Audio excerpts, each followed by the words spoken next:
Bonjour, je m'appelle Jane Strans, je suis pasteur protestante et je travaille à la Fédération protestante de France et je suis responsable des relations avec les autres églises chrétiennes, c'est-à-dire dans l'œcuménisme.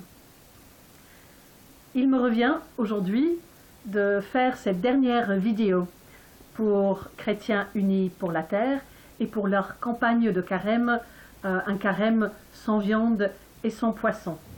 Et parce que je suis pasteur, j'ai besoin de mes papiers. Alors vous m'excusez, je ne vous regarderai pas tout le temps direct dans les yeux. J'avais envie tout d'abord de vous parler de la réussite. La mienne, bien sûr. La vôtre aussi, bien sûr. La réussite. Vous savez, carême commence traditionnellement avec le récit des tentations de Jésus dans le désert. Jésus est tenté par le malin. Et dans le récit, Jésus s'est magnifiquement résisté. Il résiste au pouvoir, il résiste à la bouffe, il résiste à l'idolâtrie. Et en plus, toujours avec une parole super bien choisie, du style « La poésie vitale qui sort de la bouche de Dieu te nourrit bien plus qu'un McDo. »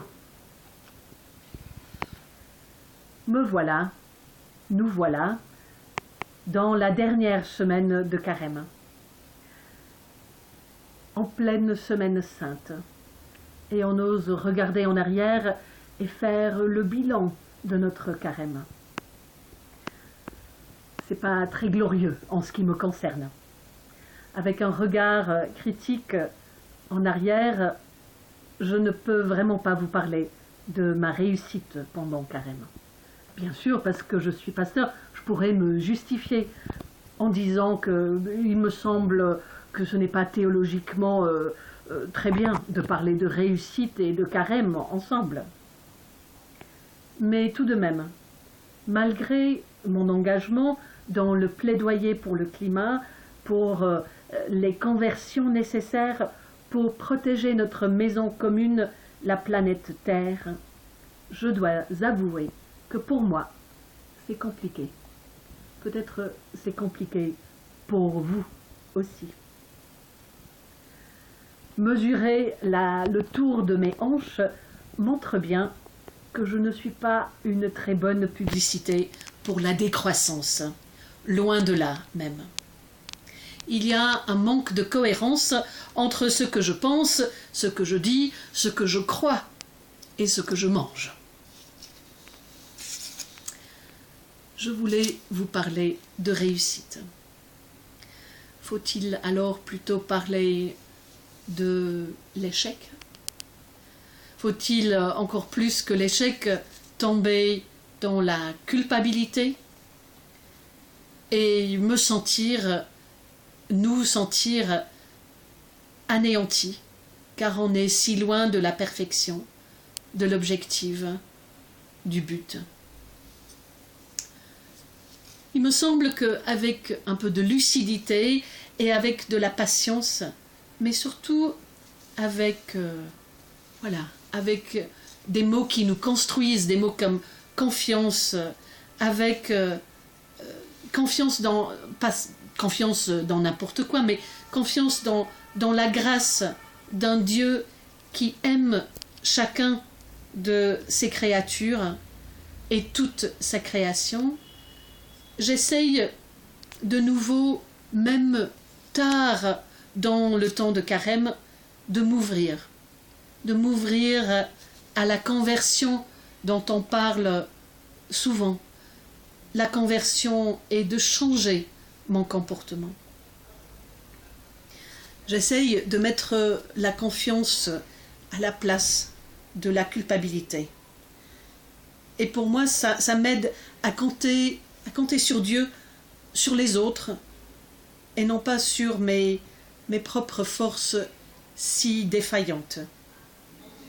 Cela m'aide aussi à engager un chemin sur lequel j'essaie de prendre mes responsabilités. Voilà un mot Bon, moi je dirais que c'est un mot un peu bien protestant, mais ce n'est pas seulement protestant. On essaye de prendre responsabilité, d'être responsable ensemble à un niveau personnel, mais aussi avec d'autres, à un niveau collectif. Et c'est la confiance qui me permet de voir combien tout ce travail de plaidoyer que nous avons entamé depuis très très longtemps, tout ce travail où on travaille sur les textes, sur les recommandations, sur les déclarations, où on vote dans des assemblées générales de nos différentes associations, dans nos églises, toutes ces conférences, les interviews, les débats publics, les publications. La confiance me permet de voir que tout cela porte des fruits. Déjà, ça mobilise les gens, ça met les gens en question. Je pense par exemple à un professeur de théologie qui était assis à côté de moi récemment, qui m'a dit « Mais vu le vote qu'on vient de passer à l'Assemblée générale, je me sens vraiment obligé de repenser ma façon de manger toujours de la viande. » La confiance nous aide à voir tout ce que nous avons déjà pu mettre en route, tout ce que nous avons déjà accompli entre les différentes églises chrétiennes, avec la société civile, avec d'autres religions. Bien sûr, à cause de ma tradition, moi je suis heureuse de pouvoir m'appuyer sur des témoins protestants du passé, comme Théodore Monod ou Albert Schweitzer, qui appelaient de leur temps à une générosité sobre et heureuse. Mais il y a bien d'autres témoins dans d'autres traditions. Voilà, la générosité sobre et heureuse. Pour notre maison commune, la terre, ensemble et chacun, on essaye de nous laisser convertir, de manger plus de légumes ou bien moins de viande et de poisson, et de poursuivre ce jeûne que nous avons entrepris ensemble tous les premiers jours des mois. Chrétiens ensemble pour la terre, chrétiens unis pour la terre, nous sommes nourris par notre diversité, engagés dans la générosité, car nous ne sommes pas un peuple de carême, mais un peuple de la résurrection. Les chrétiens sont un peuple confiant, responsable et joyeux. En carême, nous préparons Pâques, la fête des fêtes.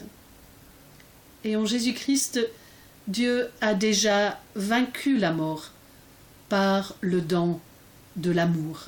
Voilà, c'est mon dernier mot sur un petit papier, l'amour. Je voulais au départ vous parler de réussite. Le Dieu de Jésus-Christ nous appelle non pas à la réussite, mais à aller à la suite du ressuscité. Je vous souhaite une belle semaine sainte et une belle fête de Pâques.